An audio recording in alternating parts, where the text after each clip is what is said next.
Welcome to The Explainer. So today, we're going to dive into a story about a conversation that happened in a simple coffee shop, a conversation that didn't just tweak a man's perspective, it completely rewrote his life. Let's get right into it. You know that feeling, right? The alarm goes off, you grab that coffee that doesn't really do anything, and you head into another day of pointless meetings. It's that feeling of being completely stuck in a loop, where your life feels less like this grand journey and more like a prison of just routine. And this is exactly the world our main character is living in. He's just carrying this immense weight of all his unfulfilled dreams. And he's just totally exhausted from living a life that feels like it's on autopilot. He was always busy, but never actually productive. And it was more than just money problems. He was deep in emotional debt to the person he always thought he'd become. You know, living a life that really felt like it was chosen for him, not by him. But then one day, after another one of those soul-crushing meetings, he just wanders into this quiet little coffee shop he'd probably passed 100 times. And this one chance encounter with a wise, older man sitting in the corner, well, it changes absolutely everything. So just as he's about to leave, the old man catches his eye and hands him a folded-up napkin. And on it is this one single sentence. This was the catalyst, the one little thing that was about to shatter his entire perspective on work, on life, and on what freedom really means. This really shows the huge paradigm shift at the heart of the mentor's message. See, the problem wasn't that he wasn't working hard enough. It was that he wasn't thinking clearly. We're all conditioned to just work more, grind harder, but the real path to freedom? It's all about learning to think better. The old man actually drew this simple ladder for him. He explained that pretty much everyone wants to jump straight from step 1, work, all the way to step 4, freedom. But they totally miss the two most crucial steps in between, getting the right knowledge to see the world in a new way, and then achieving the clarity to know exactly what to do with that knowledge. So the journey didn't kick off with some big, dramatic resignation or a brand new career. Nope. It started with something much deeper. Changing that internal conversation he was having with himself, every single day. The mentor taught him that our minds are basically programmed by repetition.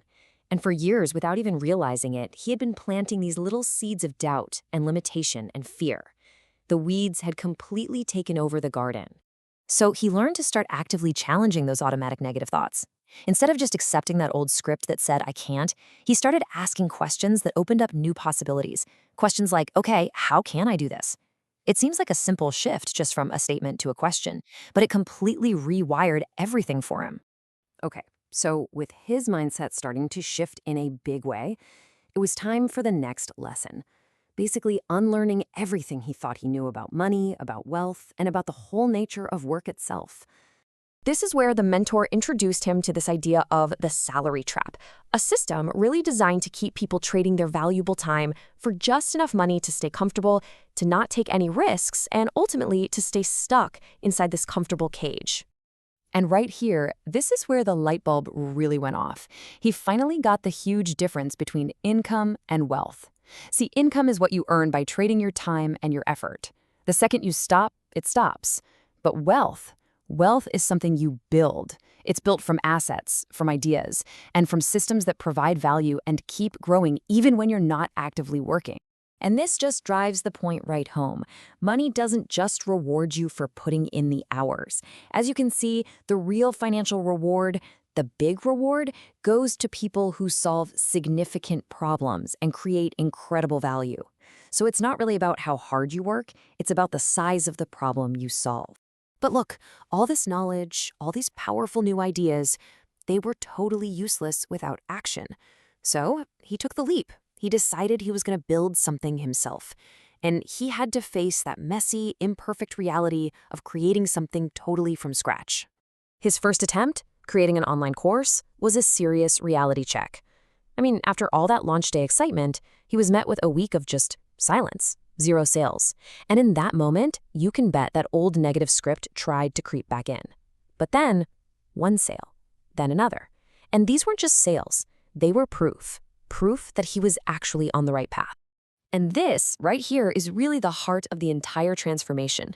True learning, real progress, it doesn't happen in your head while you're just thinking and planning. It happens out in the real world, through imperfect, messy, but consistent action.